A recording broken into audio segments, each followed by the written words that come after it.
The Yeah. Browns and the Vikings, good game here, rising up from their grave. Look at the Minnesota Vikings, a couple plays away from being 3-0 in the season. And if you would tell me week 3 they would be without Dalvin Cook playing Seattle, I'd say probably sign me up on the Seattle Seahawks in that one. They played very well, and Kirk Cousins, the great regular season quarterback that he is, showed up once again and led his team to victory. He might get a punch in the mouth here by one Myles Garrett coming to town today with a hellacious pass rush. I got to say, early in the week when we're trying to take a look at these lines and differentiate what matters and what doesn't, I agree with Cleveland being a slight favorite here, Kyle. Yeah, you just wonder what you're going to get out of that offense. Odell Beckham looked like he was Odell Beckham, made some nice plays there. Of course, they are still a little bit banged up.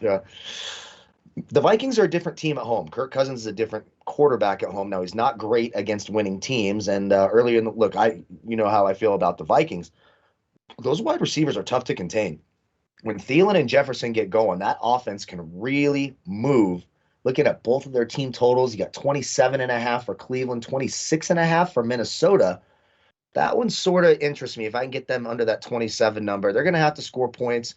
They're not great at stopping the run. You saw what Chris Carson and company did yesterday. It was a shame. I had the Seahawks team total. They had 17 points in the first half. And then, like you astutely said, I believe it was on Sunday's show, sometimes they get going and then they just disappear and don't do a damn thing. And that's what Seattle did. It's a little bit better defense here for Cleveland, so it makes me a little nervous. I'm going to have to think on it a little bit more throughout the week.